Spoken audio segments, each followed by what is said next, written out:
네, 안녕하세요. 샤스파입니다. 오늘은 제네시스 GV60의 주요 특징에 대해서 말씀드려보는 시간을 가져보도록 하겠습니다.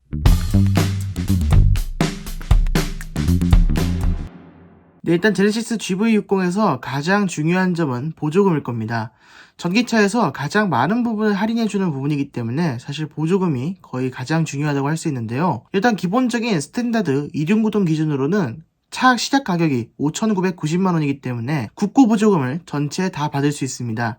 그러니까 기본적으로 국고보조금이 800만원 지원되고, 여기서 지자체 보조금이 조금 더 들어가서 서울 같은 경우에는 900만원, 수원이나 다른 경기도 지역 같은 경우에는 또 1000만원 정도 받게 될 것으로 예상됩니다. 스탠다드 4륜구동 기준으로는 6,459만원이기 때문에 보조금을 387만원밖에 받지 못합니다. 이건 절반 이하로 떨어지는 이유가 주행거리가 400km밖에 안 나와서 그런데요. 사실 400km라는 수치도 아쉽긴 한데 20인치로 선택하게 되면 주행 가는 거리가 380km로 좀 더 짧아져서 20인치의 경우에는 보조금이 378만원입니다. 그래서 20인치의 보조금은 조금 아쉽다 이렇게 생각이 되고요. 퍼포먼스 AWD 같은 경우에는 기본적으로 옵션 값으로 1000만원 더 줘야 되기 때문에 완전 다른 GV60이라고 할 수 있는데, 이 차량 같은 경우에도 차량 가격 자체가 6,975만원으로 다소 비싼 편인데다가 1회 충전 주행 가는 거리 역시도 368km로 굉장히 짧은 편에 속해서 국고 보조금을 364만원밖에 받지 못합니다. 아직까지 정확하게 보조금 정책이 나온 게 아니라서 GV60의 보조금에 대해서 정확하게 말씀드리기 어려울 것 같은데, 일단 국고 보조금만은 일단 기본적으로는 800만원,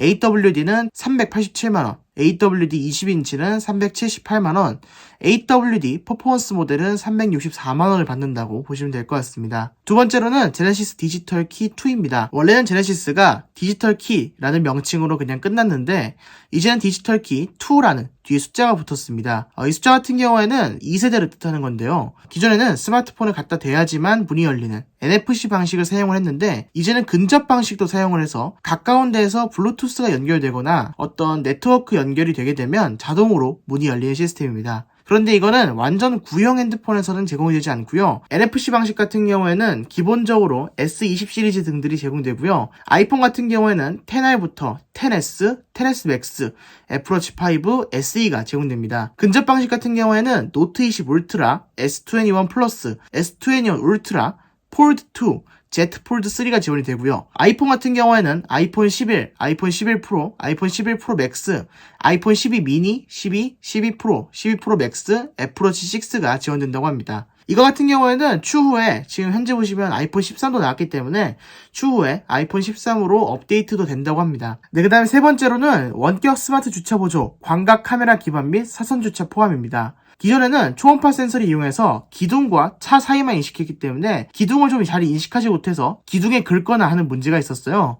그런데 이제 사선 주차도 지원을 하는 데다가 어라운드뷰 카메라를 통해서 주차선을 인식해서 주차선에 따라서 핸들을 꺾어서 들어가는 기능까지 제공된다고 합니다. 그러니까 이제 주위에 차량이 꼭 있어야 되는 게 아니라 주위에 차량이 아예 없더라도 이런 게 제공될 수도 있다는 거니까 어떤 곳이든지 활용도가 굉장히 높을 것으로 예상됩니다. 그리고 이 기능 같은 경우에는 지금 당장 지원되는 기능이 아니라 OTA로 지원될 예정이라고 하는데요. 테슬라 같은 방식처럼 OTA로 차량이 점점 더 업그레이드 된다고 하니까 과연 이 원격 스마트 주차 보조 외에는 어떤 게 업그레이드가 될지 이런 것도 좀 궁금해지는 대목입니다. 네 번째로 적용된 사양은 뱅앤올루슨 스피커입니다. 뱅앤올루슨 같은 경우에는 이때까지는 한 번도 제네시스나 다른 현대기아차 그룹에 들어간 적이 없는 스피커인데, 처음으로 뱅앤올루슨 스피커가 190만원짜리 옵션으로 마련되었습니다. 기본적으로 스피커가 굉장히 많이 들어가는 뱅앤올루슨 옵션이다 보니까 고속도로 주행이 많으신 분들이나 차에서 음악을 많이 들으신 분들은 이 옵션을 선택하시는 것을 추천드립니다. 그런데 제가 여기서 고속도로를 많이 주행하시는 분이라고 했잖아요. 이 뱅앤올루슨 스피커를 선택하게 되면 로드 노이즈를 줄여주는 옵션까지 같이 따라옵니다. 그렇기 때문에 피로함을 좀 방지할 수 있다는 차원에서 고속도로를 많이 주행하시는 분들은 전기차의 특유의 그 로드 노이즈를 감소시킬 수 있는 뱅앤올루슨 스피커를 꼭 선택하시는 것을 추천드립니다. 네, 그럼 지금까지 제네시스 GV60의 보조금 제도와 처음으로 적용된 사양 4가지에 대해서 알아봤습니다. 그럼 지금까지 샤스파였습니다. 구독과 좋아요 부탁드립니다. 감사합니다.